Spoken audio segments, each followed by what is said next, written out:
Bismillahirrahmanirrahim. Assalamualaikum warahmatullahi wabarakatuh. Alhamdulillahirrabbilalamin. Assalatu wassalamu ala asyrafil anbiya wal mursalin wa ala alihi wa sahbihi ajma'in. A'udzubillahi minasyaitonirrajim. Bismillahirrahmanirrahim. Rabbi syrah li sadri wa yassir li amri wa halul 'uqdatam min lisani yafqahu qawli.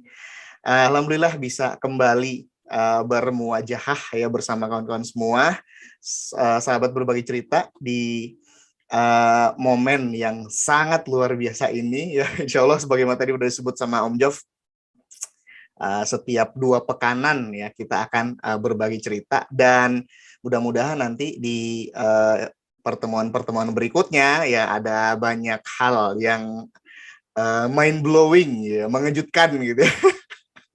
Insya Allah kita akan terus kreatif ya untuk bisa membawakan berbagai story kepada kawan-kawan semua, dan nantinya juga kawan-kawan nih gilirannya ya buat berbagi cerita buat kita-kita semua di sini begitu. Nah, malam ini kawan-kawan sekalian, saya ingin mengajak kita semua ya ke daratan Eropa. Ya, tepatnya pada periode abad pertengahan hingga awal-awal abad modern ya, early modern period ya.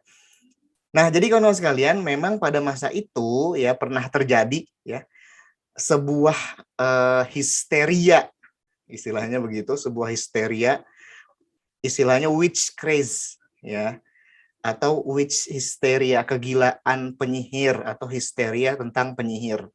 Kenapa begitu? Ya karena memang pada masa itu ya orang-orang yang diduga, bahkan baru diduga loh ya, belum dibuktikan begitu secara meyakinkan ya, dan belum dibuktikan juga secara pasti ya, itu orang-orang pada dieksekusi ya, baru dituduh doang begitu sebagai penyihir atau melakukan praktik-praktik sihir ya, atau dukun begitu ya, perdukunan begitu. Mereka sudah dieksekusi. Nah, tapi ini terjadinya di Eropa ya. Saya ingin membatasi dulu begitu, bahwa apa yang akan sama-sama kita bagi kisahnya malam ini itu terjadinya di Eropa, di daratan Eropa ya. Jadi bukan terjadinya di Indonesia sini ya, atau di Bogor atau di Korea, bukan. Tetapi di daratan Eropa zaman itu ya, yaitu di awal-awal abad modern ya, dan sebelumnya di periode Middle Age, zaman pertengahan begitu. Nah, sebelumnya saya coba dulu share screen ya. Apa nih? Host disable participant screen sharing. Sepertinya belum dibuka nih, Om. Ya, bentar ya.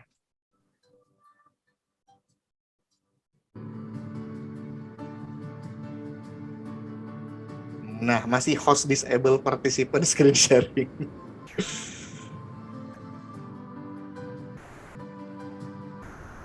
Oke, masih.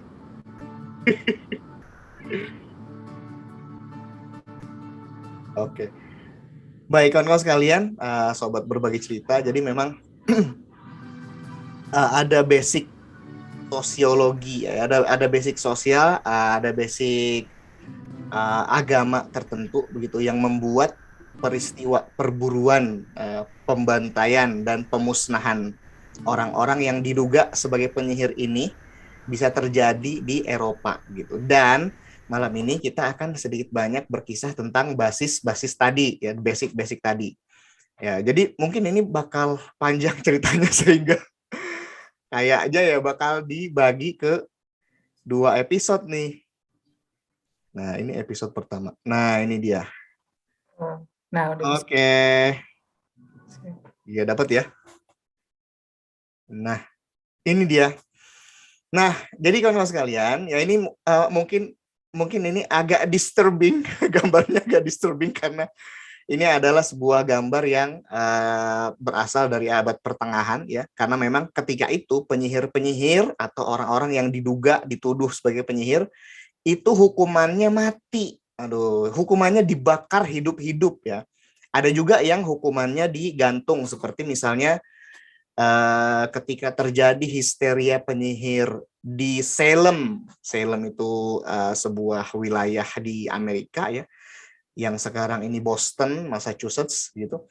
Itu para penyihir yang dituduh ya di hadapan pengadilan, di situ hukumannya digantung begitu. Jadi ada yang penghukumannya itu digantung, ada juga yang dibakar seperti pada gambar cover dari slide ini, sampai bayinya segala dilempar begitu ya ke dalam api. Ini memang gambar yang disturbing, tapi kira-kira inilah yang terjadi pada zaman itu begitu. Nah, sebelum kita terbang ya ke Eropa abad pertengahan, saya ingin sekali sedikit mengungkap begitulah ya tentang apa itu sihir. Ya sebenarnya saya juga bukan praktisi ruqyah begitu, bukan praktisi supranatural begitu ya yang paham benar gitu tentang sihir, enggak juga begitu. Nah, tetapi untuk membahas tentang story ini, ya sedikit banyak kita harus tahu juga ya sihir itu apa begitu. Nah, kalau di dalam kosakata bahasa Arab, karena sihir itu kan berasal dari bahasa Arab ya, sihir itu artinya adalah segala sesuatu yang sebabnya tampak samar. Nah, jadi dari sa, ha, dan ro, ya sihir. Nah, itu bahasa Arab itu, sihir itu. Ya, kelihatan sekali bahwa memang bahasa Indonesia itu banyak yang serapan ya kosakatanya dari bahasa Arab. Nah, termasuk sihir ini begitu. Ya, jadi saharo sihir itu berasal dari kata-kata bahasa Arab yang secara bahasa ya, secara lugoh itu artinya adalah segala sesuatu yang sebabnya tampak samar. Nah, hal ini misalnya bisa kawan-kawan cek di Lisanul Arab ya, Lisanul Arab. Nah, seorang pakar bahasa Arab nih, yaitu Al-Azhari, menjelaskan bahwa akar kata sihir artinya adalah memalingkan segala sesuatu dari hakikatnya. Ya, maka ketika ada seseorang menampakkan keburukan dengan tampilan kebaikan dan menampilkan sesuatu dalam tampilan yang tidak senyatanya, maka dikatakan dia telah menyihir sesuatu. Jadi memang sihir itu manipulatif gitu ya. Bisa membuat orang salah paham, bisa membuat sesuatu yang sebenarnya buruk kemudian terlihat seolah-olah baik ya. Sesuatu yang buruk terlihat seolah-olah indah. Nah, itulah kira-kira makna dari sihir. Nah, katanya satu akar kata juga dengan sahur, saharo, waktu sahur ya. Makanya memang ketika waktu sahur itu adalah waktu di mana segala sesuatu terlihat samar-samar gitu, terlihat remang-remang. Nah, jadi memang ada satu imaji begitu ya di dalam kosakata sihir ini ya, bahwa dia adalah sesuatu yang membuat remang-remang, sesuatu yang membuat terlihat jadi samar-samar. Nah, kira-kira seperti itulah sihir secara bahasa. Nah, secara istilah ya, kawan-kawan sekalian, ternyata para ulama ya memiliki banyak khilafiyah gitu. Banyak perbedaan pendapat tentang apa makna sihir secara istilah. Nah, saya kutip di sini salah satu pendapat dari Imam Ibnu Qudamah. Nah, sihir adalah jampi begitu, jampi atau mantra yang memberikan pengaruh baik secara zahir maupun batin, semisal membuat orang lain menjadi sakit atau bahkan membunuhnya, memisahkan pasangan suami istri atau membuat istri orang lain mencintai dirinya. Ya, ini pelet gitu ya, pengasihan gitu. Nah, itu kira-kira seperti itu. Nah, jadi kalau menurut Ibnu Qudamah ya dan beberapa ulama lainnya begitu yang berpandangan seperti ini, sihir itu memiliki efek, memiliki dampak yang nyata ya. Jadi kalau misalnya kita melihat ada orang kena sihir misalnya, kemudian muntah beling gitu kan ya, muntah paku begitu. Kemudian dia mengalami kejadian-kejadian yang ya dalam tanda kutip mengerikan begitu ya, serta aneh, tidak biasa, tidak alami, ya, maka itu adalah sihir. Jadi sihir itu adalah zohir dan nyata, memang terjadi. Nah, pandangan-pandangan lainnya, misalnya ya beberapa kalangan ulama lainnya berpandangan bahwa sihir itu tidak zohir, sihir itu hanya ilusi, sihir itu tidak nyata. Nah, ada juga yang berpandangan seperti itu. Sihir itu tidak real, ya. Sehingga yang namanya sihir itu hanya sekedar main-main atau manipulasi belaka. Nah, itulah mungkin yang sekarang kita kenal seperti sulap begitu ya. Nah, jadi memang beberapa kalangan ulama berbeda pendapat ya tentang makna sihir ini. Nah, tetapi ya kalau pendapat yang saya cenderung ya kepada pendapat itu adalah bahwa sihir itu adalah sesuatu yang zohir, nyata, itu seperti yang dijelaskan oleh Ibnu Qudamah yang pendapatnya saya kutip di slide ini. Jadi sihir itu memang begitu, bisa gitu membuat orang uh, seperti misalnya menceraikan suami dari istrinya. Nah, ini ada ya ayatnya di dalam Al-Quran, tepatnya di surat Al-Baqarah ayat 102 gitu. Nah, jadi memang sihir itu nyata, ada. Kemudian efeknya, ya dampaknya itu bisa terasa. Banyak sekali ya, kawan-kawan sekalian, kisah-kisah ya dari orang-orang terdahulu misalnya, dari para salafus soleh, para sahabat, bahkan Rasulullah Shallallahu Alaihi Wasallam sendiri ya mengalami peristiwa ya yang berkaitan dengan sihir ini begitu. Makanya turunlah surat Al-Falaq, ya kan, surat An-Nas, Al-Mu'awwidzatain yang itu memang khusus diturunkan oleh Allah Subhanahu wa taala ya untuk melindungi kita dari perbuatan-perbuatan sihir. Nah, jadi dari sini ya, ini definisi-definisi berdasarkan bahasa ya, serta berdasarkan istilah ya, karena sihir itu adalah kosakata Arab, jadi memang harus kita lihat dari tinjauan bahasa Arab. Jadi sihir itu seperti itu ya.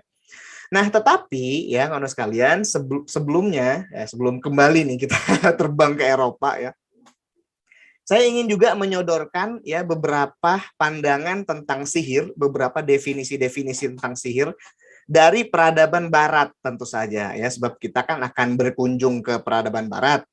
Maka definisi-definisi tentang sihir dari peradaban Barat harus kita tinjau juga. Nah, saya ingin angkat apa yang dijelaskan oleh seorang sejarawan ya, dari Kanada namanya Frances Timbers. Nah, ibu-ibu inilah ya Frances Timbers itu begitu. Nah, jadi sihir atau magic ya itu adalah seperangkat praktik untuk menghasilkan efek menakjubkan yang berada di luar segala sesuatu yang dipandang normal atau natural. Nah, jadi ini adalah definisi yang dicantumkan oleh beliau di salah satu kitab yang beliau tulis, itu judulnya A History of Magic ya, A History of Magic. Nah, tetapi selain magic ya yang artinya sihir itu magic. Jadi selain magic, kosakata dalam bahasa Inggris itu ada juga witchcraft. Ya, witchcraft. Witchcraft atau yang secara bahasa itu artinya ilmu sihir, itu adalah kepandaian atau kerajinan tangan yang dilakukan oleh seorang penyihir atau witch. Ya, witch ini kalau sekalian diambil dari salah satu kosakata Inggris kuno ya, yaitu witch. Tulisannya W-I-C-C-E ya, witch. Witch. Nah, jadi memang dulu dalam bahasa Inggris kuno itu C2 itu CH gitu, witch ya. W-I-C-C-E, witch, tulisannya seperti itu tapi bacanya witch. Ya, witch ini artinya penyihir perempuan. Ya, penyihir perempuan. Kalau penyihir laki-laki ya itu kan biasanya wizard atau sorcerer ya. Kayak Harry Potter and the Sorcerer's Stone gitu ya. Nah, kalau penyihir laki-laki itu dalam bahasa Inggris kuno itu adalah witche, belakangnya E, W-I-C-C-E ya. Nah, pada masa-masa persekusi para penyihir, kawan sekalian, itu witch ya. Witch atau penyihir yang sekarang ini kita kenal artinya adalah penyihir perempuan ya, ternyata digunakan baik untuk menyebut penyihir laki-laki maupun penyihir perempuan. Jadi witch itu bermakna umum pada zaman itu ya. Kalau pada zaman sekarang witch itu kan spesifik untuk penyihir perempuan. Tetapi pada zaman dulu ya, masa-masa abad pertengahan maupun pada periode modern awal, ketika perburuan penyihir ini lagi marak-maraknya, witch itu dimaknai baik penyihir laki-laki maupun penyihir perempuan. Nah, begitu. Ya, jadi witch atau witchcraft ya itu adalah semacam kerajinan tangan. Craft itu kan apa ya? Craft itu ya kerajinan tangan ya, craft. Kalau orang crafting misalnya, dia kayak bikin apa ya? Bikin kerajinan tangan. Ya kerajinan tangan ya. Jadi witchcraft itu adalah seni kerajinan tangan yang itu berhubungan dengan hal-hal yang berbau supranatural, ya berbau-bau mistik, sihir. Nah, kalau dalam bahasa Latin itulah yang disebut maleficium, ya, segala tindakan untuk menimpakan bahaya kepada orang lain dengan cara-cara supranatural. Inilah yang mungkin santet gitu ya, pelet gitu. Jadi menurut Frances Timbers, masih menurut ibu-ibu ini ya, sihir itu magic atau witchcraft itu ternyata mengalami ambiguitas ya di dalam pemaknaannya, katanya begitu. Sebab ya sihir itu berkembang seiring dengan zaman, berkembang seiring dengan waktu, katanya begitu. Ya. Nah, kira-kira dari berbagai definisi yang tadi sudah sama-sama kita bahas, teman-teman sekalian, ada benang merah gitu ya, ada benang merah yang bisa kita tarik bahwa sihir itu kira-kira yang seperti itulah, ya. Apa itu? Kira-kira yang seperti itu. Tindakan-tindakan ya yang itu menimpakan bahaya, menimpakan rasa sakit, menimpakan musibah begitu ya dari satu orang kepada orang lain dengan cara-cara yang mistis, cara-cara yang magis, kira-kira begitu. Selain itu, sihir juga mencakup hal-hal yang sifatnya orang bikin poison gitu ya, orang bikin ramuan-ramuan ya, karena memang ada salah satu bagian dari aspek cabang ilmu sihir kayak di Hogwarts aja ya kan. Itu adalah membuat ramuan, membuat poison ya. Makanya hal ini dikenal pada masa antiquity dulu di Yunani ya. Istilahnya farmakon. Ya, farmakon ini kalau sekalian adalah satu kemampuan ya, semacam disiplin ilmu untuk membuat ramuan-ramuan yang bahan-bahannya itu agak-agak tidak biasa gitu, aneh-aneh gitu ya, gitu kira-kira itu istilahnya farmakon. Sekarang farmasi mungkin. Tapi dulu itu farmakon itu maknanya seperti itu, ketika orang meramu ya satu ramuan, satu poison yang itu berbahan hal-hal yang aneh-aneh begitu. Nah, jadi kira-kira sihir itu seperti itu ya, melakukan sesuatu yang di luar nalar, melakukan sesuatu yang itu menyebabkan musibah, kemurungan, ya, menyebabkan wabah, gitu, menyebabkan rusaknya berbagai bahan pangan, panen, ya, mendatangkan malapetaka, itu kira-kira sihir kayak begitu, ya, santet, pelet, makanya hal-hal seperti itu sangat dekat dengan penyihir. Selain itu, teman-teman sekalian, selain itu, sihir juga berhubungan dengan satu sistem kepercayaan tertentu. Ya, ini juga dijelaskan misalnya oleh Frances Timbers. Jadi, sihir itu juga melibatkan satu sistem kepercayaan tertentu yang mana sistem kepercayaan ini ya bertolak belakang dengan agama, begitu. Bertolak belakang dengan keimanan, bertolak belakang dengan ketauhidan, kira-kira begitu ya. Misalnya mereka bersekutu dengan setan gitu, bersekutu dengan iblis ya, penyihir seperti itu, bersekutu dengan demit, devil misalnya ya. Untuk apa? Tentu saja untuk mewujudkan kemauannya ya secara cepat, secara instan ya, mewujudkan keinginannya, mewujudkan dendamnya misalnya begitu. Sehingga dia bersekutu dengan setan ya, dengan iblis. Makanya aktivitas seperti ngepet misalnya gitu ya. Ngepet, nyegik gitu ya. Kemudian piara tuyul kayak gitu-gitu itu adalah aktivitas sihir begitu. Nah ya, jadi dari berbagai definisi dan dari berbagai istilah yang mengacu ke situ, ya bisa kita ambil kesimpulan bahwa sihir itu adalah ya hal-hal atau praktik-praktik seperti tadi.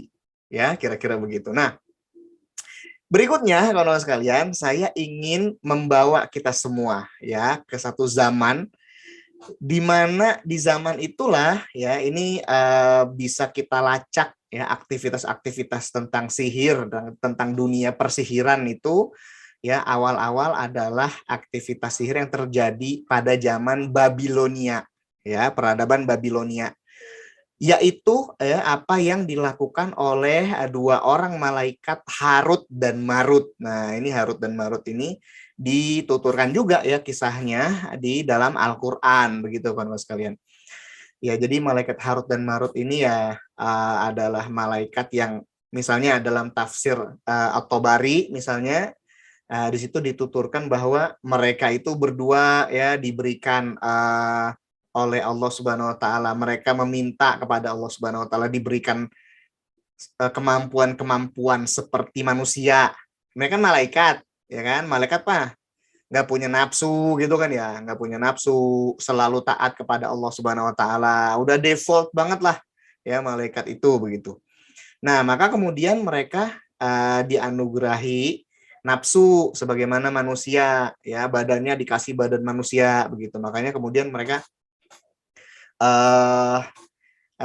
diturunkan ke bumi ya. Setelah itu mereka berdakwah begitu loh ya kepada orang-orang yang ada di Babilonia itu. Tetapi kemudian mereka melakukan kemaksiatan-kemaksiatan sebagaimana yang juga dilakukan oleh kebanyakan manusia lainnya, karena udah ada ya hawa nafsu sebagaimana manusia, sudah punya keinginan-keinginan sebagaimana manusia begitu ya.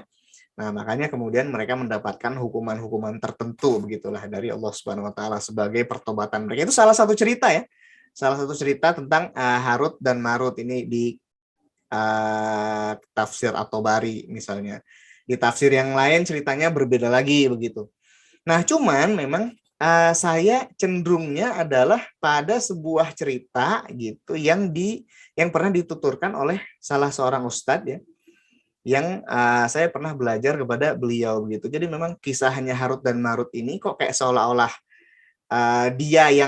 mereka yang menjerumuskan manusia ya untuk belajar sihir gitu, padahal tidak seperti itu begitu ya. Jadi Harut dan Marut ini yang menurut Ustadz ini adalah sepasang malaikat ya, dua malaikat yang mereka itu tetap dengan sifat-sifat kemalaikatannya ya. Jadi dia tidak minta untuk diubah menjadi manusia begitu.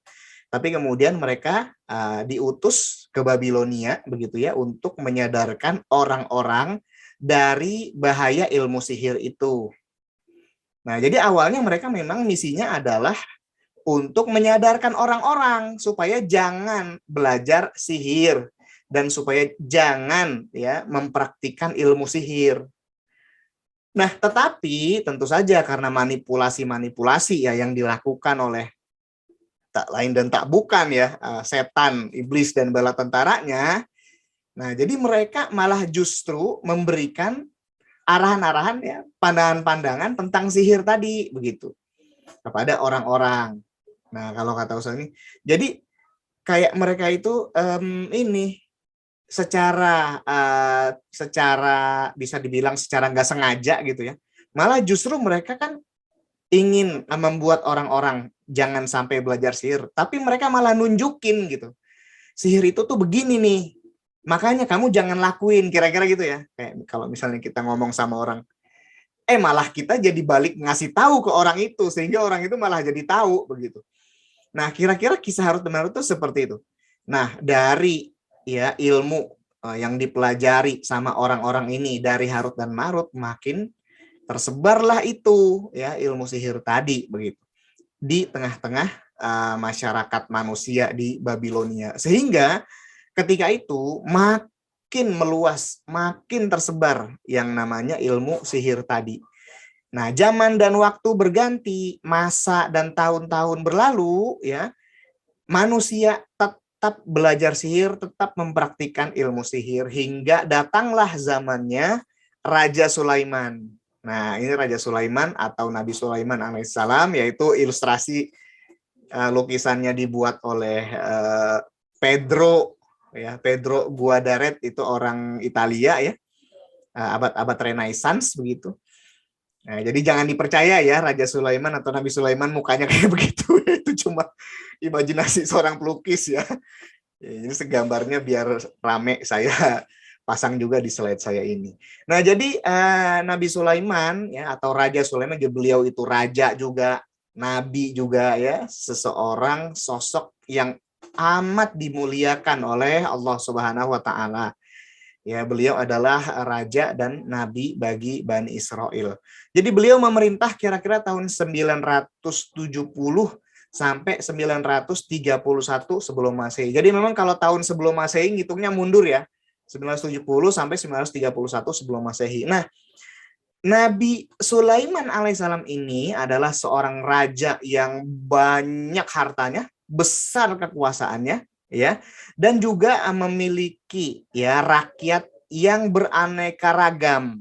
Dari bangsa manusia ada, bangsa jin ada, ya, kalangan hewan ada, ya, bahkan beliau bisa berbicara dalam bahasa hewan ya gitu. Kalau kita ingat itu ada film ya, Dr. Dolittle ya gitu. Gak mungkin banget ya orang bisa belajar, bisa ngomong bahasa hewan begitu ya kalau tidak mendapatkan mukjizat ya. Nah, Nabi Sulaiman alaihissalam bisa berbicara dengan hewan ya karena mendapatkan mukjizat dari Allah Subhanahu wa taala begitu. Nah, Nabi Sulaiman alaihissalam ini kawan-kawan sekalian merasa sangat cemas, khawatir karena beliau melihat ilmu sihir sudah sedemikian tersebar luas di tengah-tengah rakyat beliau gitu, di tengah-tengah umat manusia ya. Ternyata apa ya, memang dari dulu semenjak zamannya Harut dan Marut di Babilonia sampai zamannya Nabi Sulaiman alaihissalam itu ilmu sihir sudah tersebar luas ya. Dan tentu saja Nabi Sulaiman alaihissalam merasa prihatin. Makanya kemudian beliau memerintahkan ya kepada bala tentaranya yang banyak itu dari berbagai kalangan dan dari berbagai bangsa ya untuk memburu. Nah, ini untuk memburu nih perburuan penyihir. Untuk memburu ya berbagai kitab-kitab sihir, berbagai ilmu-ilmu sihir yang sudah tersebar luas tadi begitu. Diburu ya, biar apa ya, biar jangan lagi ada orang yang belajar sihir, sebab sihir itu tentu saja adalah perbuatan syirik yang sangat dibenci oleh Allah Subhanahu wa taala ya, sebab sihir itu adalah meminta bantuan, meminta pertolongan kepada selain Allah Subhanahu wa taala begitu. Nah, maka kemudian ya prajurit-prajurit bala tentaranya Nabi Sulaiman alaihissalam disebar ke berbagai penjuru untuk mengambil ya, untuk merampas buku-buku sihir, kitab-kitab sihir itu dari siapapun yang memilikinya. Sebab itu adalah sesuatu yang sangat-sangat yang sangat-sangat berbahaya begitu bagi keimanan seseorang. Nah, setelah didapat itu berbagai buku-buku sihir itu, beliau memerintahkan supaya kitab-kitab sihir tadi dikubur di bawah singgasana beliau. Ya, dikubur di bawah singgasananya supaya apa? Supaya tidak boleh ada lagi yang mempelajari dan mengamalkan ilmu-ilmu sihir tadi. Makanya kitab-kitabnya dikubur di situ. Ya. Nah, ya karena beliau juga adalah seorang manusia yang pastinya akan bertemu dengan ajalnya ya ketika beliau wafat. Nah, saat itulah yang namanya setan ya, yang namanya iblis begitu ya, kemudian kembali berkonspirasi begitu. Nah, mereka kemudian bergerak untuk menggali kembali kitab-kitab sihir dari bawah singgasananya Nabi Sulaiman alaihissalam begitu. Dan lebih parahnya lagi ya, jadi memang bangsa jin ya kawan-kawan sekalian itu tidak sanggup untuk menggali singgasananya Nabi Sulaiman tersebut ya, sebab ketika mereka menggali singgasana itu mereka akan terbakar begitu.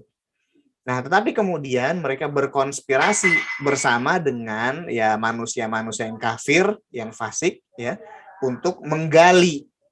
Ya, karena kalau manusia nggak kebakar, ya, ngeri memang manusia ini. Nah, makanya kemudian yang menggali singgasana Nabi Sulaiman sampai itu kitab-kitabnya ya terbongkar kembali itu adalah manusia yang dibisiki ya, yang diprovokasi oleh jin, begitu kan sekalian. Maka kemudian setelah dibongkar itu yang namanya kitab-kitab sihir tadi, maka disebarkanlah itu ilmu sihir, dan lebih parahnya lagi mereka memfitnah. Nah, ini disebutkan juga dalam Al-Qur'an. Mereka memfitnah Nabi Sulaiman alaihissalam bahwa ya kitab-kitab sihir yang ada di bawah singgasana beliau itu adalah milik beliau, dan kemampuan-kemampuan ya yang sangat luar biasa dari Nabi Sulaiman alaihissalam itu karena beliau mempelajari sihir, ya kan? Jadi beliau bisa mengendalikan angin, ya kan? Bisa berbicara dengan hewan, misalnya mukjizat beliau sedemikian banyak dan besar. Itu semua karena mempelajari kitab-kitab sihir yang dikubur di bawah singgasana beliau itu. Coba, udahlah difitnah lagi ya. Nah, itulah makanya kemudian ya dalam Al-Qur'an disebutkan bahwa Nabi Sulaiman alaihissalam itu bukan penyihir ya, dan tidak pernah mengajarkan sihir. Justru beliau memberantas ilmu sihir itu. Nah, setelah semua itu terjadi, tersebarlah lagi itu ilmu sihir ke berbagai penjuru, sebab kitab-kitabnya udah dibongkar lagi, ya, dipelajari lagi. Nah, begitu. Nah, itu terjadi sedemikian lama, bertahun-tahun, ya, orang sekalian, berabad-abad, ratusan tahun lamanya, ya, sampai kemudian, nah, datanglah periode-periode berikutnya. Nah, sebagai sebuah basis, saya ingin juga mengisahkan bahwa di Eropa ini, sekarang kita terbang ke Eropa ya. Eropa itu adalah sebuah benua ya, sebuah negeri yang basisnya adalah agama Kristen. Ya, makanya daratan Eropa itu disebut Kristendom. Ya, dunia Kristen. Kerajaan-kerajaan Kristen ya, seperti apa ya? Seperti apa yang terlihat di peta ini. Ya, ini adalah wilayah Kristendom sebelum munculnya Islam. Yang biru tua itu adalah komunitas-komunitas awal ya, orang-orang Kristen. Sementara yang biru muda ya, yang jangkauan cakupannya lebih luas. Nah, inilah persebaran dari agama Kristen di Eropa begitu. Nah, jadi memang sebelum datangnya Islam, seperti Andalusia itu bisa kita lihat ya di sebelah kiri bawah, itu juga ya adalah wilayah Kristen dulunya begitu. Ya, tetapi kemudian ketika masa khilafah Bani Umayyah ya, futuhat atau penaklukan Islam tiba di Andalusia, kemudian membuat wilayah itu dibuka untuk dakwah Islam. Nah, sehingga kemudian Islam berhasil berkembang di Andalusia itu.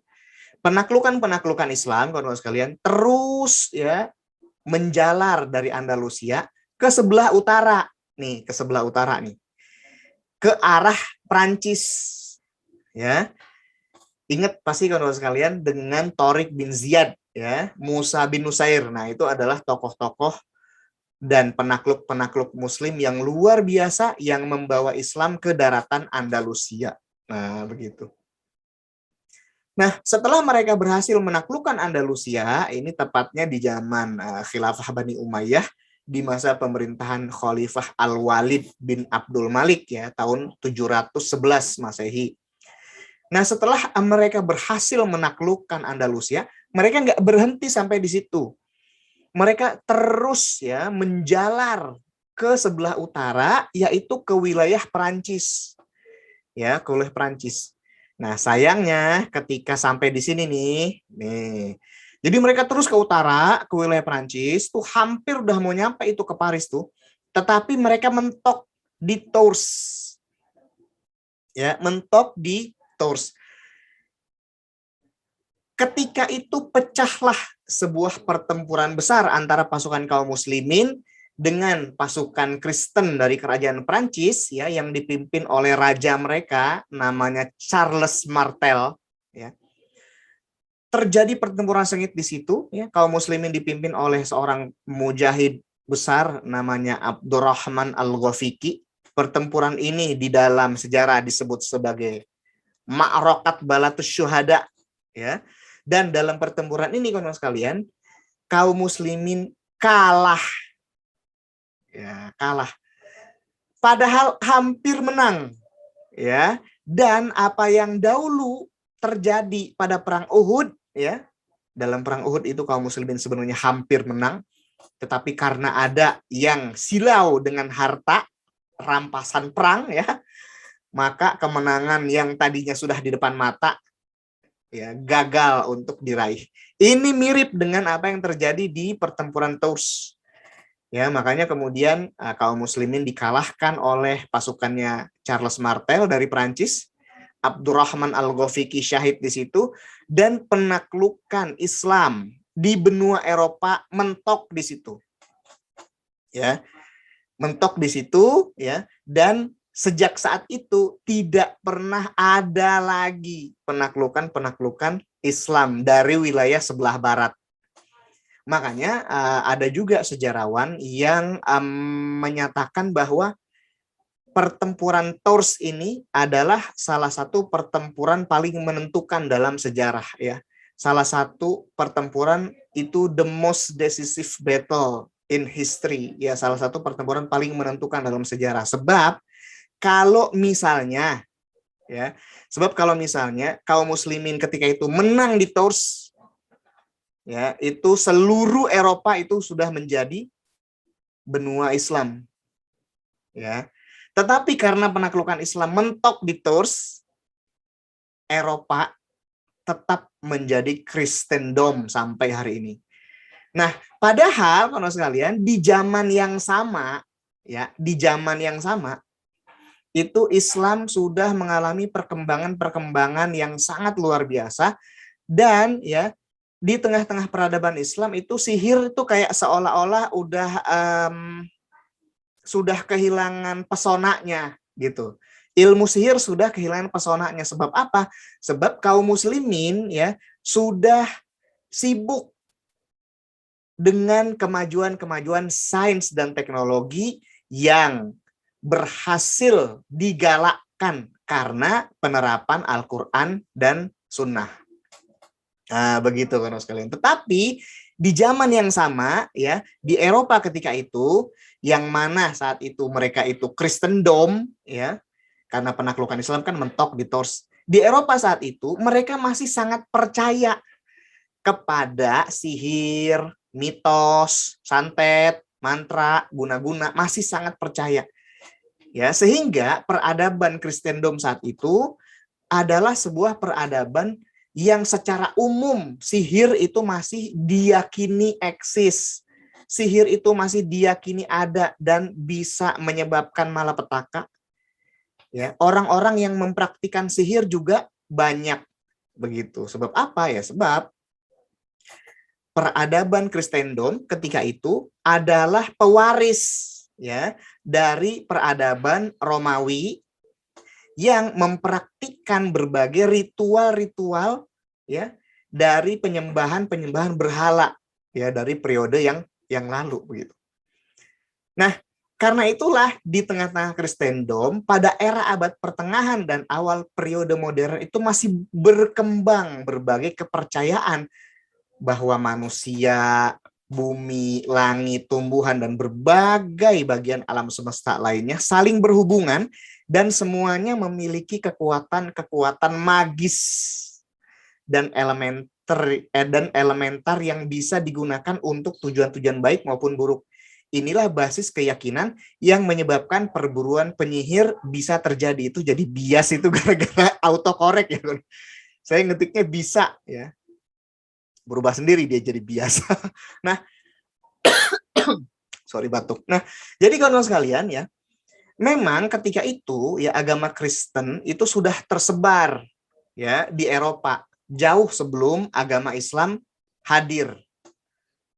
Nah, Tetapi ya tersebarnya agama Kristen itu di tengah-tengah Kristendom ya, di tengah-tengah Eropa ternyata tidak bisa menghilangkan sama sekali berbagai kepercayaan-kepercayaan, berbagai ritual ya, berbagai kepercayaan dan keyakinan-keyakinan dari agama-agama terdahulu, yaitu agama-agama pagan itu tadi.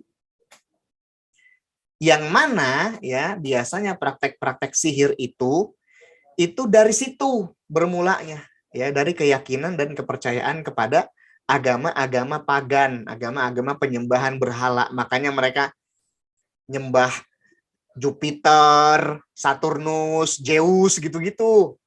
Ya, dan mereka memiliki ritual-ritualnya sendiri begitu. Nah, penyembahan kepada berhala itu kan berarti penyembahan kepada setan kan, ya. Penyembahan kepada berhala itu berarti mengikuti apa yang ya diinginkan oleh iblis. Begitu. Makanya kemudian walaupun agama Kristen sudah tersebar ya, apalagi kan memang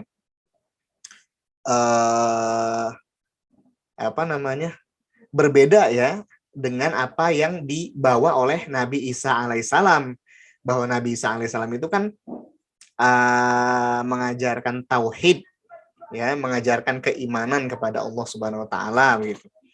Nah, sementara ya di tengah-tengah Kristendom itu yang diyakini itu adalah Trinitas. Ya, tentu saja hal itu sangat berbeda dengan apa yang diajarkan oleh Nabi Isa alaihissalam. Nah, teman-teman sekalian, jadi seperti itulah basic dari dunia ya, dari dunia Eropa, dari Kristendom, tempat di mana terjadinya ya perburuan terhadap penyihir. Ya, sebab apa ya? Sebab memang perburuan terhadap penyihir itu terjadi dengan sangat masif ya. Terjadi di berbagai zaman ya, di beberapa zaman terjadinya, ya, di zaman antiquity terjadi, di zaman abad pertengahan terjadi, di awal-awal periode modern juga terjadi. Ya, dan itu umumnya terjadinya di Eropa, di Kristendom itu, begitu. Ya, ketika orang-orang perempuan-perempuan ya yang sebenarnya dia itu bidan, tetapi kemudian dituduh penyihir. Nah, gara-gara ada histeria tentang penyihir ini, ya, hal ini banyak dimanfaatkan untuk tujuan-tujuan politis misalnya. Ya, kalau ada orang nggak suka misalnya dengan orang lain, tuduh aja, sihir lo ya, gitu misalnya. Dukun lo ya, penyihir lo ya misalnya. Nah, itu adalah sesuatu yang sangat sensitif yang kemudian bisa membuat orang itu ditangkap, kemudian disiksa, bahkan kemudian dieksekusi begitu. Nah, hal ini kawan-kawan pernah terjadi misalnya ya pada abad ke-15 Masehi itu yang terjadi di sebuah wilayah yang saat ini termasuk ke dalam Slovenia ya, Celje. Kalau misalnya kawan-kawan mungkin pernah baca salah satu novel saya ya yang judulnya Gozi, itu ada satu karakter namanya Barbara Celje. Ya, itu Barbara Celje itu tokoh asli, memang saya ambil dari sejarah. Dia adalah istrinya Kaisar Romawi Suci namanya Sigismund. Barbara Celje ini punya bapak namanya Herman. Ya, Herman II, penguasa Celje, Count of Celje. Nah, si Herman ini, kalau sekalian, dia menuduh menantunya sendiri yang namanya Veronica. Veronica ini, dia menuduh menantunya itu telah melakukan sihir. Dia menuduh menantunya itu seorang penyihir. Katanya begitu ya dalam sejarah. Nah, maka kemudian Veronica diambil, ditangkap, kemudian dia disidangkan di hadapan pengadilan. Tetapi ternyata ya setelah pengadilan itu berjalan, kawan-kawan sekalian, ternyata pengadilan menetapkan bahwa si Veronica enggak bersalah.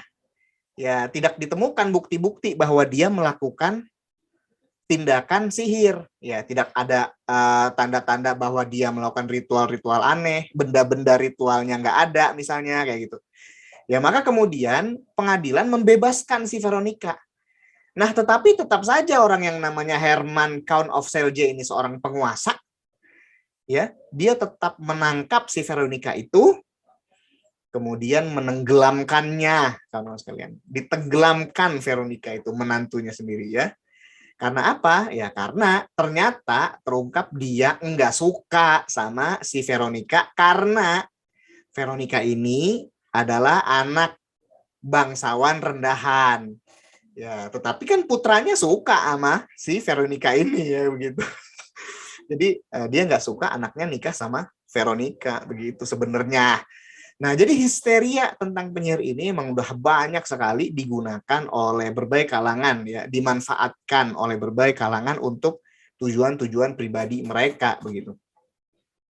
Nah, berikutnya nih kawan-kawan sekalian, ya, sejak dulu sihir memang dibenci. Ya. Ya iyalah ya, di berbagai peradaban sihir itu dibenci. Ya apalagi di tengah-tengah peradaban Islam yang mana ya Allah Subhanahu wa taala sangat membenci sihir. Bahwa sihir itu adalah perbuatan syirik, menyekutukan Allah Subhanahu wa taala ya. Dan ini adalah sebuah perbuatan yang tentu saja akan mendapatkan hukuman yang sangat berat begitu, azab yang sangat berat. Nah, yang pertama-tama misalnya bisa kita lihat ya, sebuah hukum yang dikeluarkan oleh Raja Babilonia ini abad ke-18 sebelum Masehi, ini namanya Hammurabi ya. Sorry batuk. Jadi Hammurabi menetapkan bahwa sihir dan ilmu sihir dilarang di seluruh kekaisaran Babilonia. Ya. Jadi kan memang dia bikin semacam undang-undang ya, aturan kekaisaran yang itu undang-undang itu dipahat gitu di batu ya. Nah, salah satu poin dari hukum yang dipahat di batu itu adalah pelarangan orang untuk mempraktikkan ilmu sihir. Ya, dilarang mempraktikkan ilmu sihir. Kalau ada yang mempraktikkan ilmu sihir, dia akan dihukum mati dengan cara dianyutkan ke dalam sungai ya yang alirannya deras. Ya, itulah mungkin sungai Eufrat ya, sungai Tigris begitu kan, peradaban Babilonia adanya di situ begitu. Nah, itu dilakukan oleh Hammurabi kira-kira abad 18 sebelum Masehi.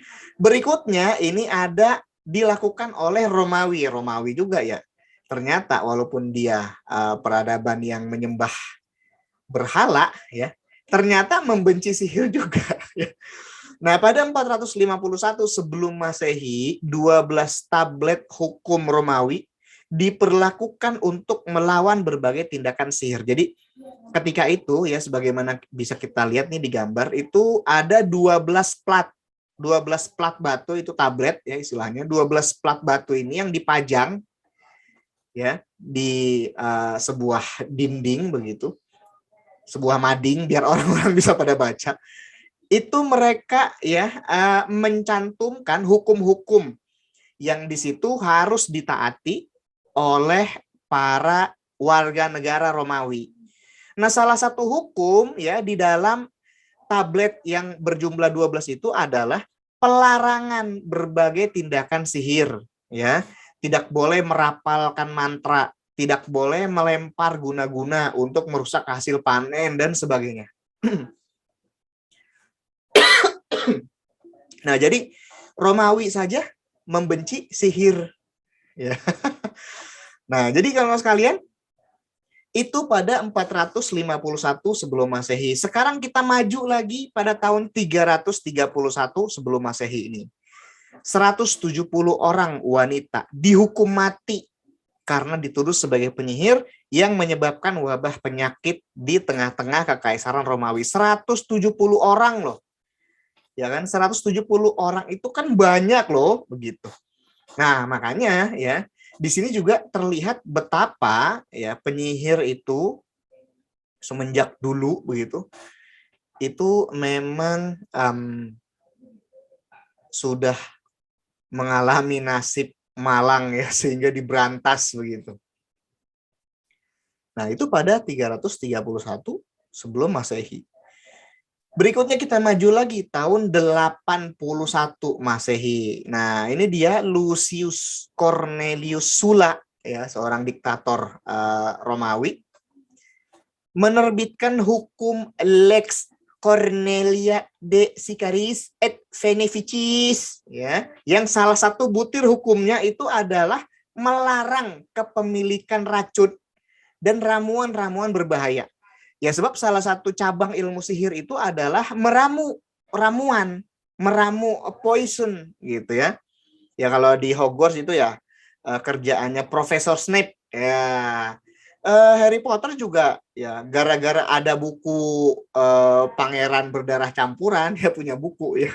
Dia jadi jago meramu ramuan-ramuan sihir. Waduh, suka Harry Potter nih.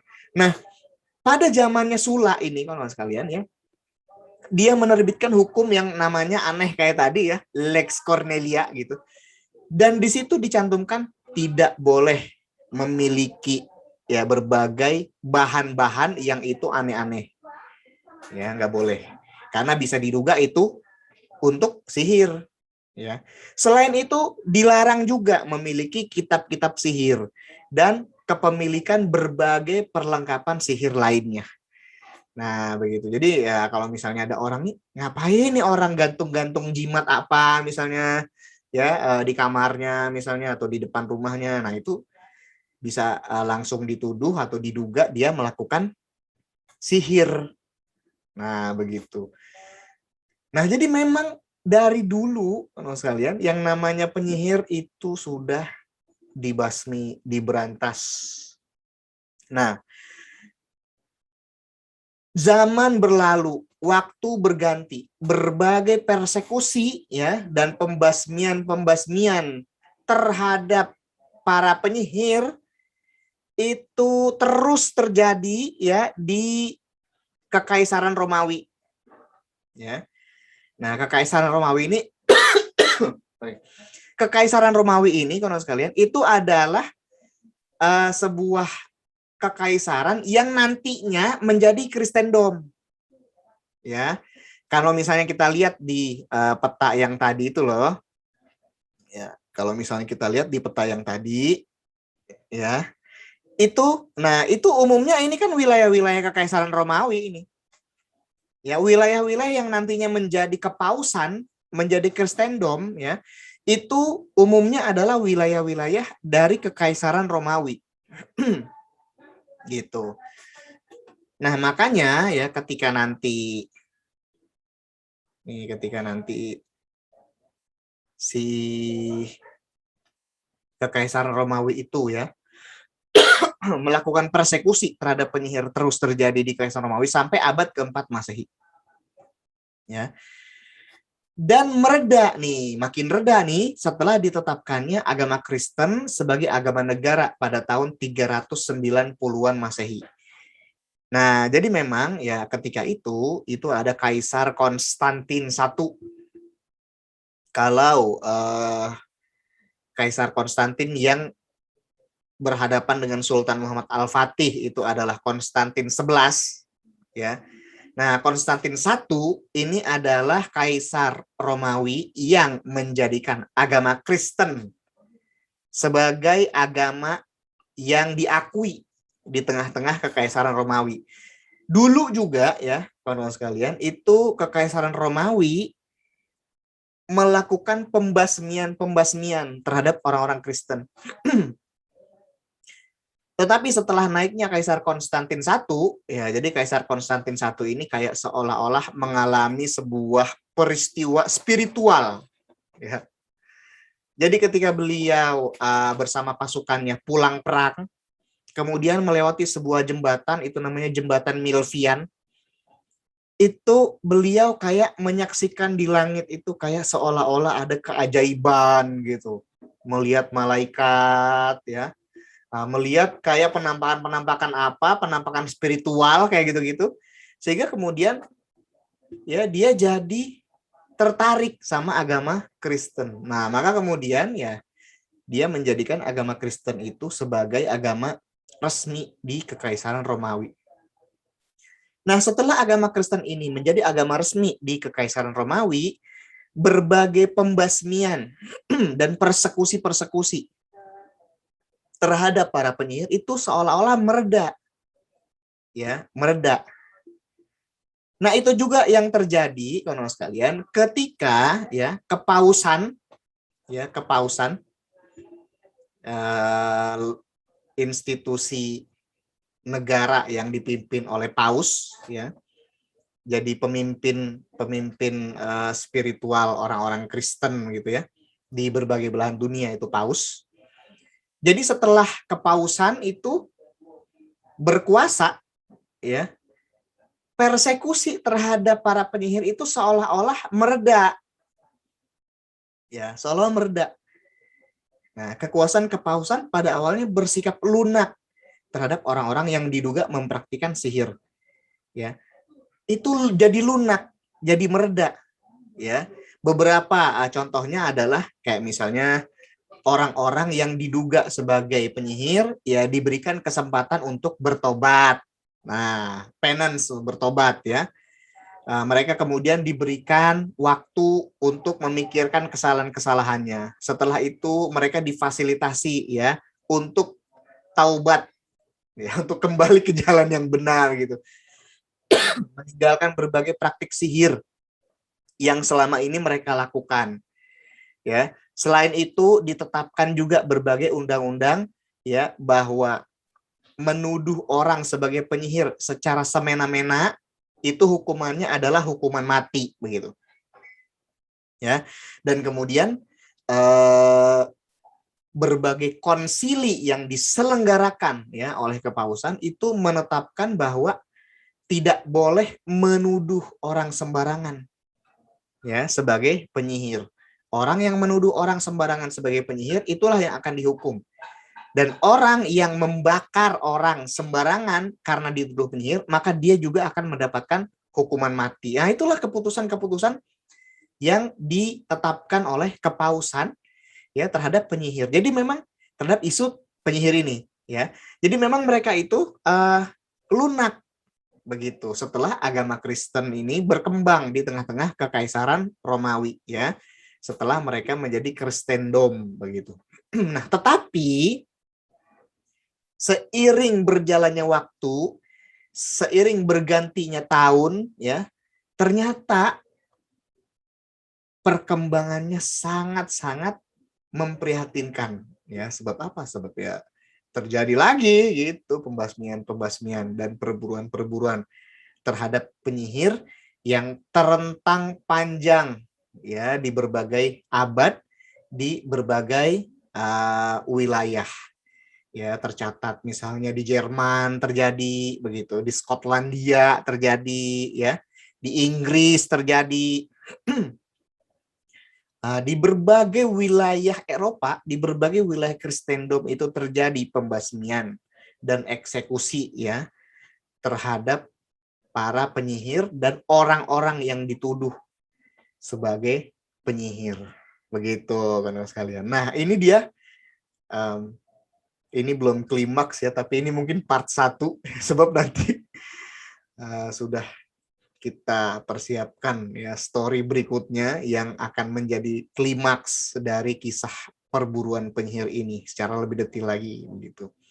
Nah, sementara demikian kawan-kawan sekalian tentang story ini. Billahi taufik wal hidayah. Wassalamualaikum warahmatullahi wabarakatuh. Saya kembalikan kepada Om Jov. Insyaallah. Alhamdulillahirabbil alamin. Waalaikumsalam warahmatullahi wabarakatuh. Subhanallah. Jadi sebentar setting dulu sebentar. Oke. Nah, di subhanallahnya tuh nanggung Kang Isa. Iya. Itulah namanya Itu strategi kalau sekalian Subhanallah. Saya nggak tahu nih teman-teman gimana pendapatnya nih, coba dong di komen. Pas lagi seru-serunya habis ternyata part 1 gitu ya. Subhanallah, ya Allah. Jadi memang ternyata ilmu sihir itu dari zaman malaikat. Jadi Harut Marut itu nama malaikat ya Kang Isa ya? Iya, betul. Itu kisahnya ada saya tadi begitu baca, saya kira tuh keadaan yang carut marut itu. Carut marut itu sih. Ya, Ini harut marut ya. Kalau keadaan kacau Harut harut marut marut. ya, subhanallah. Jadi Bisa aja ini Om di Dok. ada apa namanya, berkembang dari mulai harut marut sampai kepada zamannya Nabi Sulaiman, yang di zaman Nabi Sulaiman itulah dibekukan ataupun di stop ya, dunia perdukunan sihir itu di stop di zaman Nabi Sulaiman, tapi persekongkolan antara manusia dan manusia yang fasik ya, yang fasik dan juga setan dan jin, itu menyebabkan ilmu sihir itu terungkap lagi gitu ya, subhanallah. Dan juga sampai akhirnya di daerah Kristendom itu ya, di daerah Eropa, Ya. banyak orang-orang yang diduga penyihir. Saya jadi kebayang itu kalau kita hidup di negeri seperti itu ngeri juga ya. Salah dikit Betul. dia penyihir gitu. Kayak misalnya saya lagi bawa acara gitu nih, tapi tiba-tiba agak garing gitu kan, komunikasinya agak garing. Si Jovan itu agak garing ya gitu. Terus temannya iya kayaknya dia penyihir deh. Oh langsung hilang tuh saya. Ya. Kayak dia penyihir deh gitu. Terus baru ngomong kayak gitu aja langsung hilang tuh saya tuh. Padahal dibakar gitu. Subhanallah. Alhamdulillahirrahmanirrahim. Dan sampai akhirnya di masa Kristendom ternyata nggak bisa, institusi kepausan pun tidak bisa meredam praktek eksekusi orang yang diduga penyihir itu ya, subhanallah. Betul, bahkan nanti ya pada episode berikutnya akan kita ungkapkan bahwa justru ya kepausan sendirilah yang melakukan upaya-upaya ya terstruktur ya dan teratur ya terstruktur dan teratur untuk melakukan berbagai pembasmian dan pembersihan serta pembantaian ya terhadap orang-orang yang diduga sebagai penyihir. Bahkan mereka bikin manual book-nya sendiri ya. Itu bagaimana cara kita untuk mengenal ini orang penyihir apa kagak gitu. Bagaimana ini kita untuk mengidentifikasi ya kalau ada ciri-ciri begini ya itu penyihir apa bukan. Nah, itu mereka bikin kitabnya sendiri itu namanya Malleus Maleficarum itu judul Malleus Maleficarum. Oh. Nah, itu nanti akan kita ungkap lebih detail lagi. Oh, ini ini bukan klimaks ya, ini openingnya dulu, opening. Ini ada guru saya juga nih menyaksikan nih, Ustadz Agus katanya to be continue gitu ya. Nah, Ustadz Agus, mudah-mudahan bisa ada manfaatnya ya, Ustadz ya. Lanjut Kak, lagi asik-asiknya nih. Ya, silahkan iklannya mau lewat dulu nih. Silahkan nih. Ya begini, kalau bukan di studio begini teman-teman. Ya. Jadi, mohon maaf dan mohon dimaklumi teman-teman sekalian. Keadaan live kita hari ini. Udah ada yang lewat, ada yang iseng-iseng tadi gitu ya. Baik teman-teman, mungkin tadi ada yang mau diskusi ataupun mau sharing. Tadi juga sekalian nunggu teman-teman ya yang mau diskusi, silakan ketik di kolom chat atau raise hand juga boleh. Tadi Kang Isa juga memberi kabar bahwa teman-teman juga bisa loh berkesempatan untuk berbagi cerita nih. Teman-teman punya cerita apa nih? Nanti bisa duet bareng bersama Kang Isa nih gitu ya. Kalau saya sih tetap jadi moderator aja kalau saya. Ya, bisa aja. Saya agak bingung saya cerita. Saya cerita itu paling fasih itu cerita tentang eskavator. Nah, itu kepada anak saya itu. Itu karangan saya sendiri aja. Nah, itu ya teman-teman sekalian juga bisa berbagi cerita, nanti bisa hubungi Japri ke saya juga boleh, atau bisa kita komunikasi di grup Telegram juga boleh teman-teman sekalian. Silahkan aja kita sinergi terus gitu ya tentang berbagi cerita. Cerita apa Kak? Cerita apa aja teman-teman mau punya cerita apapun, yang penting sumbernya bisa jelas gitu ya. ini dapat dari buku mana, referensi mana gitu. Karena jangan sampai, karena kan cerita nggak cuma sekedar cerita ya, karena kita juga mengambil sebuah ibroh atau sebuah pelajaran yang bernilai untuk kita aplikasikan ke dalam kehidupan ini gitu. Sama kayak misalnya hari ini tentang berburu dukun ini, berburu penyihir ini adalah kita mengambil ibroh bahwa oh ternyata sejarah sihir itu seperti ini, sejarah penyihir itu seperti ini gitu loh. Dan bagaimana cara menjadi penyihir? Itu kita jadi kita bisa mengetahuinya gitu ya. Oh ternyata sihir itu bukan termasuk daripada syariat daripada agama kita gitu ya. Itu yang mau kita sampaikan gitu loh ke teman-teman semua, bisa mengambil hal positif gitu. Hal-hal positif bisa diambil dan juga hal-hal negatifnya dibuang gitu. Teman-teman bisa loh. Nah, nanti silahkan di share aja di grup Telegram ya. Kita bareng-bareng bersama Kaisa.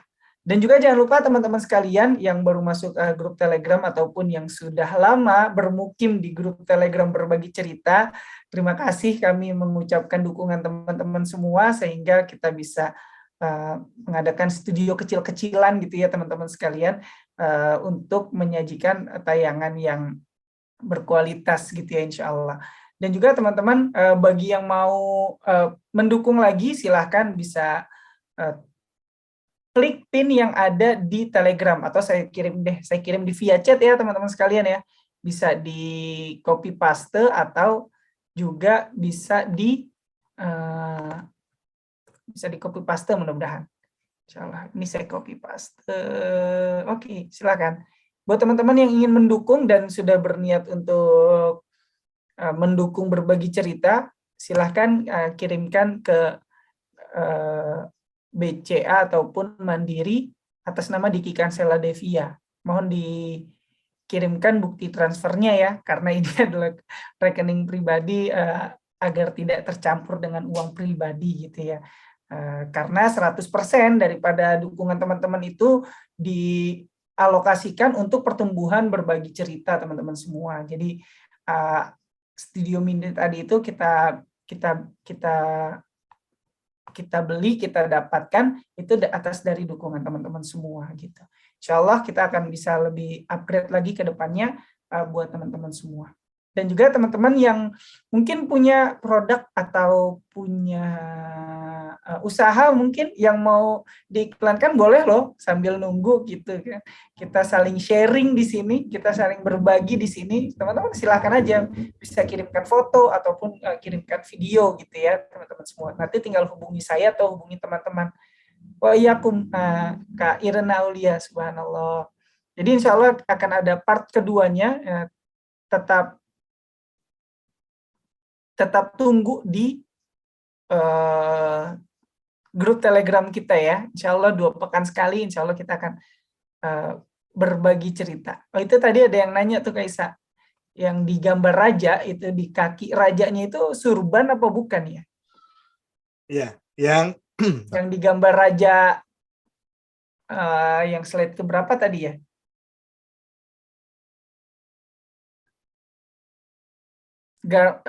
Raja Charles ya. Ini.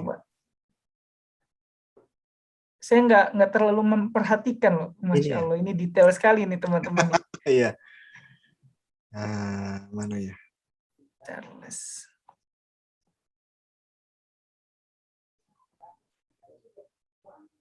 Kalau yang Abdurrahman Al-Ghafiqi. Oke. Abdurrahman Al-Ghafiqi. Nah, jadi kalau yang ini ya adalah patung Raja Charles Martel ya. Nah, ini yang ada di Istana Versailles. Ya, Istana Versailles gimana sih bacanya? Versailles. Kadang itu bahasa Prancis kadang-kadang suka sulit ya mengungkapkannya. Jadi yang di bawahnya itu sorban apa bukan? Kalau saya lihat ini bukan sorban ya, tetapi bagian bawah dari tongkatnya si Raja Charles Martel gitu. Nah, jadi ini bukan sorban ya. Bukan sorban ya. Iya. Saya pikir karena Mujahidin Mujahidin Islam pada saat itu kalah gitu ya di Tours ya. Itu yang tentang Tours kan ya, Battle of Tours ya. Ya, Battle of Tours. Saya pikir karena itu mereka membuat patung dengan jumawanya menggunakan logo Islami gitu ya. Oh, salah satunya sorban. Bukan ya, nggak nyambung ke situ ya. Ini terkaan aja ini. Nah, ini ada lagi nih yang mau tanya nih, Kaisa. Assalamualaikum warahmatullahi wabarakatuh. Waalaikumsalam warahmatullahi wabarakatuh. Izin bertanya Ustaz, tentang gambaran penyihir yang sering ditunjukin di film-film penyihir yang ada. Sebenarnya ada filosofi tersendiri gak sih di balik gambaran itu?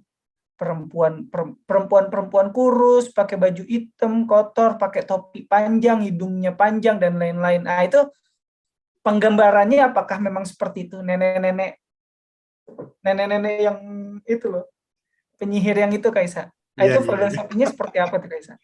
Iya, baik, terima kasih banyak pertanyaannya Om Job dan kawan-kawan semua. Jadi ada satu kasus ya pada masa ramainya perburuan terhadap penyihir di Eropa ya pada abad-abad yang lalu itu, yang mana ya orang yang dituduh ini ya itu penampakannya seperti itu. Gitu. Siapa dia? Gak mau udah saya bilangin sekarang ya untuk ntar aja. Ada ya. Jadi dia itu nenek-nenek memang ya begitu, dan penampilan fisiknya ya kawan-kawan itu memang seperti digambarkan gitu oleh kartun-kartun gitu, animasi-animasi yang sekarang kita lihat gitu tentang penyihir ya, badannya kurus gitu kan, kemudian udah tua ya, nenek-nenek ya udah tua, nenek-nenek masih muda, nenek-nenek tua gitu. Kemudian dia mukanya keriput gitu ya, ada kayak bentol-bentolnya gitu, bintil-bintilnya gitu kan. Nah, kemudian dia berpakaian yang lusuh ya, kumal, agak aneh gitu. Ya kalau penggambaran tentang penyihir pada kartun-kartun yang biasa kita lihat ya mungkin itu tentu saja sudah banyak polesan di sana sini ya, sudah banyak unsur-unsur imajinasinya begitu. Nah, tetapi dalam sejarah memang pernah ada ya perempuan nenek-nenek yang dia dituduhkan ya sebagai seorang penyihir, dihadapkan di depan pengadilan ya, kemudian dinyatakan bersalah dan pada akhirnya dieksekusi begitu, dibakar ya kalau nggak salah, dibakar. Nah, karena memang ada 3 cara ya untuk bisa mengakhiri dan mengeksekusi hidup seorang penyihir itu adalah dibakar, atau digantung, atau ditenggelamkan, ya, dilelepin gitulah kira-kira. Nah, itu semua adalah beberapa cara ya yang digunakan untuk memusnahkan penyihir. Karena memang katanya kalau penyihir itu dibakar nih kan hancur nih badannya, tulangnya hancur gitu. Dia nggak bakal bisa lagi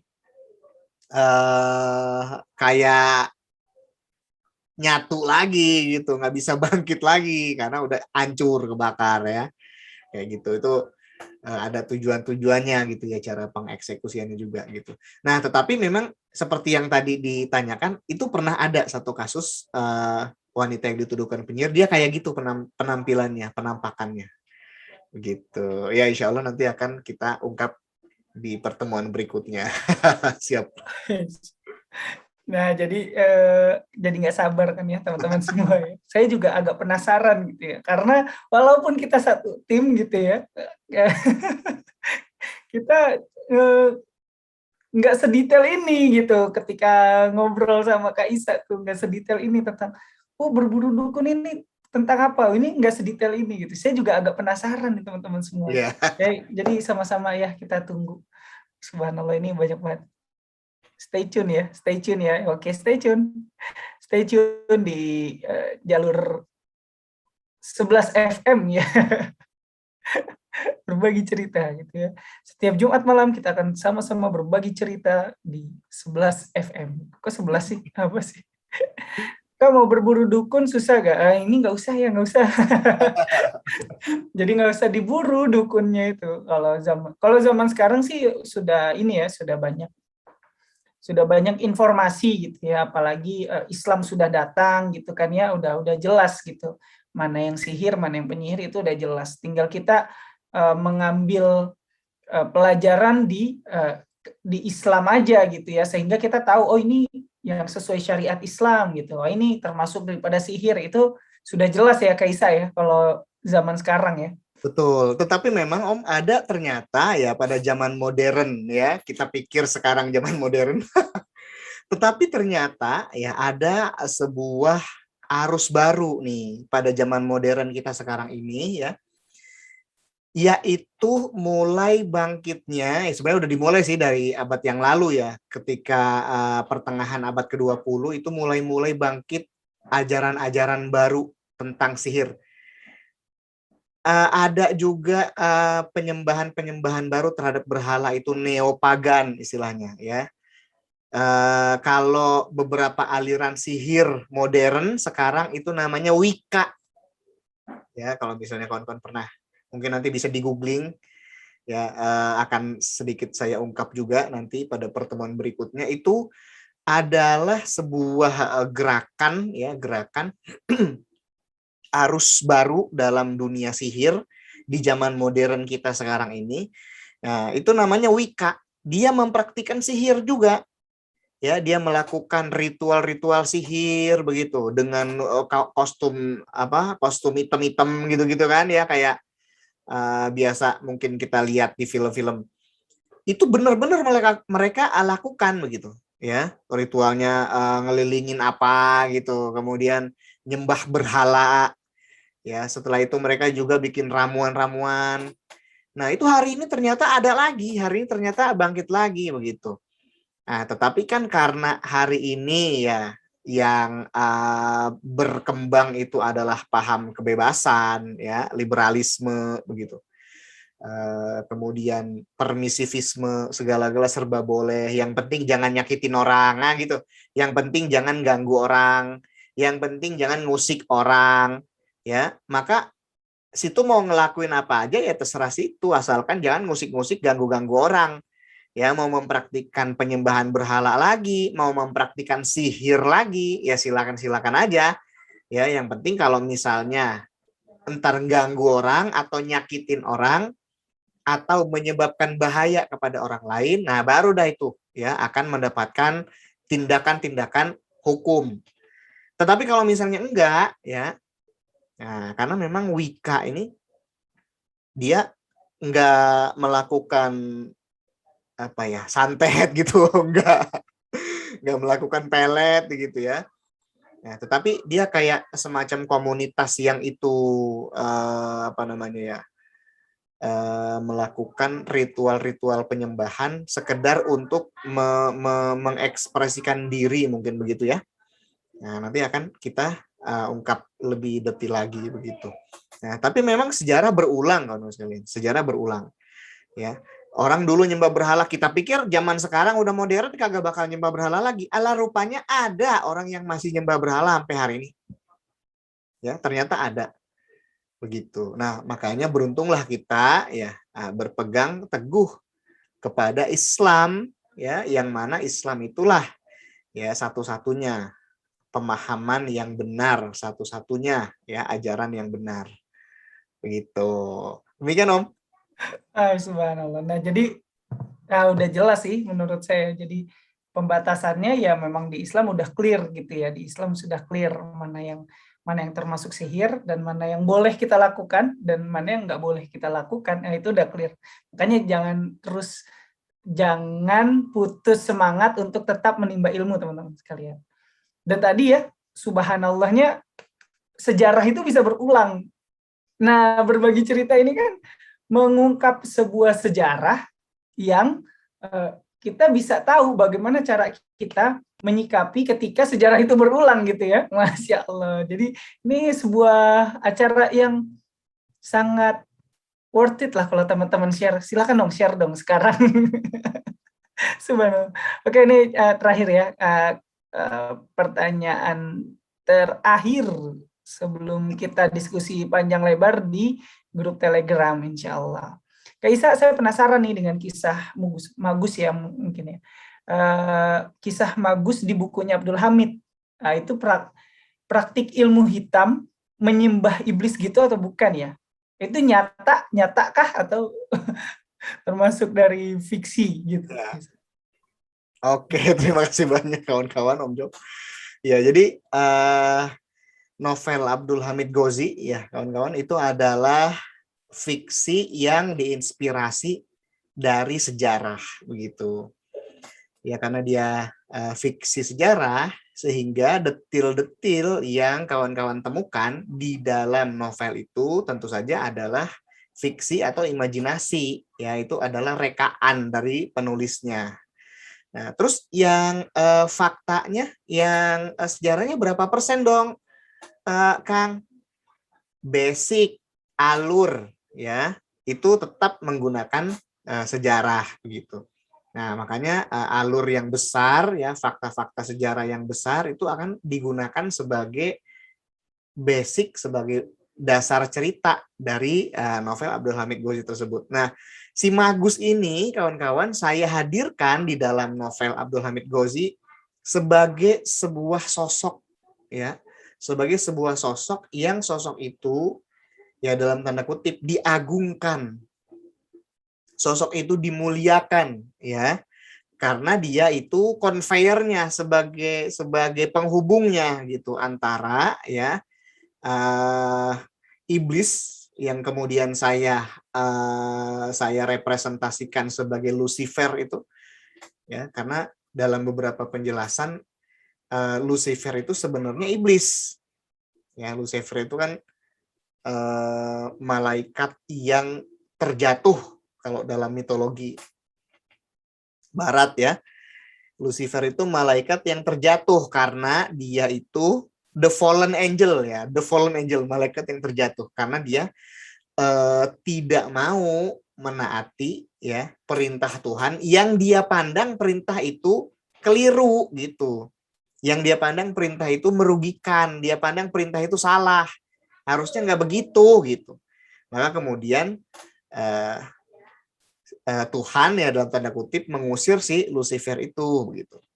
Nah, dia iblis kan sebetulnya. Nah, makanya kemudian saya angkat di dalam kisah itu bahwa si Magus itu adalah utusannya si Lucifer ya. Lucifer itu ya sebagaimana iblis, dia adalah kepala geng, ketua geng. Sorry. Dia adalah pemimpin tertingginya, pemimpin besar gitu. Ya sehingga untuk meraih akses menuju pemimpin besar itu tidak semudah itu ya, makanya dia berhubungan dengan utusan-utusannya. Nah, salah satunya si Magus, kira-kira konsep ceritanya begitu kan sekalian. Nah, hal ini sebenarnya ya dalam sejarah bisa kita temukan fakta-faktanya, bisa kita temukan korelasi dan relevansinya ya.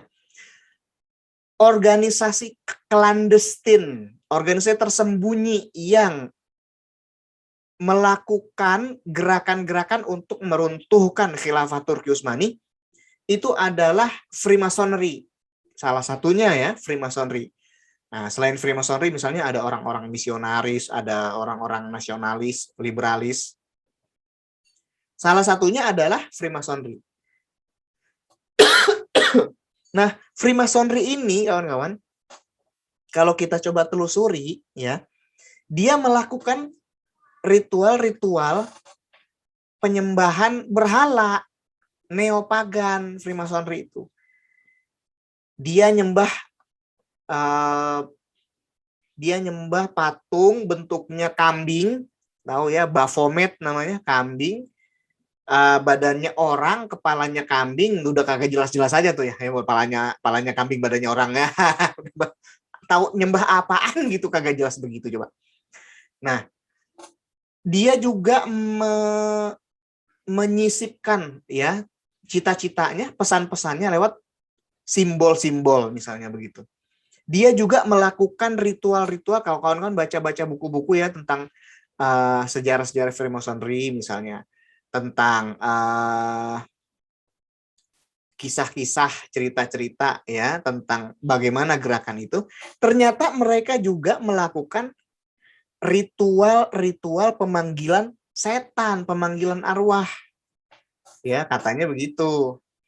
Ya, tentang bagaimana orang menjadi medium gitu. Ya, bahkan kalau misalnya dalam salah satu sumber yang pernah saya baca,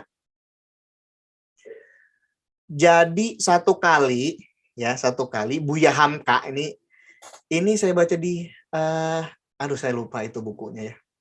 Apa gitu judulnya. Cuman di buku itu saya dapat satu kisah, satu kali Buya Hamka ya.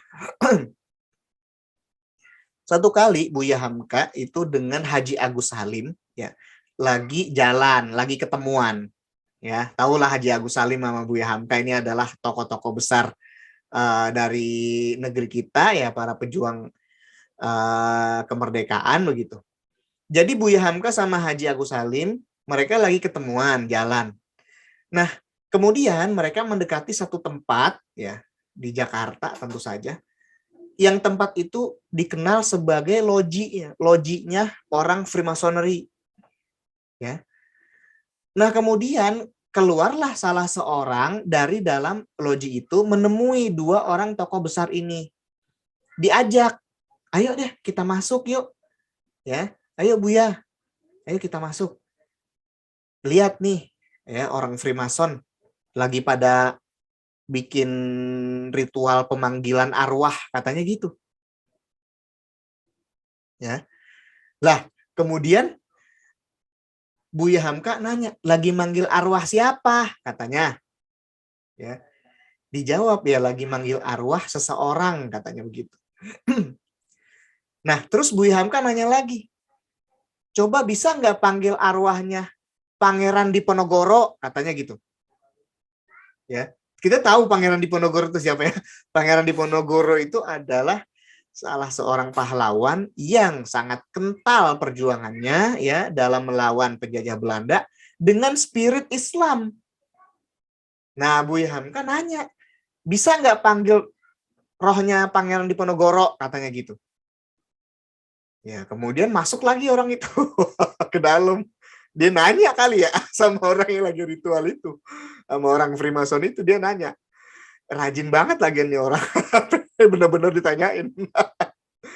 Nah, makanya kemudian dia balik lagi.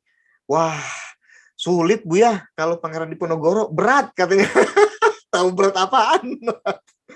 Nah, begitu kan sekalian. Jadi memang mereka melakukan aktivitas-aktivitas sihir itu.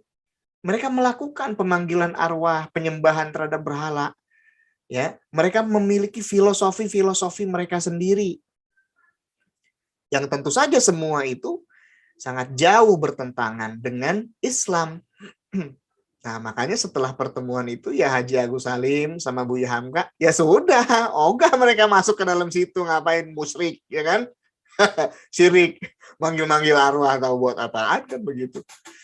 Nah, hal ini ya, fakta-fakta inilah yang kemudian menjadi inspirasi buat saya untuk menggarap novel Abdul Hamid Ghozi. Oh, berarti ya dulu Sultan-Sultan Turki Utsmani itu, khususnya Sultan Abdul Hamid, itu berhadapan dengan orang-orang, dengan kelompok-kelompok yang memuja setan, yang melakukan aktivitas sihir, yang melakukan berbagai tindakan-tindakan ya, yang itu erat kaitannya dengan dunia mistis, dunia gaib. Makanya itulah yang kemudian membuat saya menulis tentang si Magus itu. Kalau kan baca ada Catherine melakukan ritual apa misalnya, kemudian dia bertemu dengan, kalau yang di jilid 2 ya, dia bertemu dengan medium lain, conveyor lain setelah si Magus pergi. Nah, dia ketemu lagi ya sama conveyor lain, itu namanya si Lilith. Ya. Lilith itu dalam salah satu mitologi Yahudi itu istrinya iblis. Ya. Nah, saya angkat tokoh ini, karakter si Lilith ini untuk jadi pendampingnya si Catherine. Ya, dalam mewujudkan cita-cita Lucifer, yaitu meruntuhkan khilafah Turki Utsmani. Ya.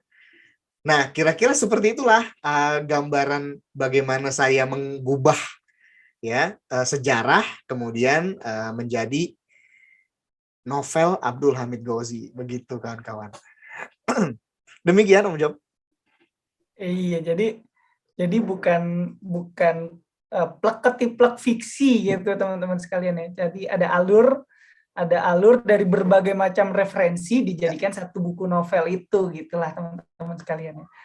Subhanallah. Nah, ini teman-teman udah pada punya bukunya ya.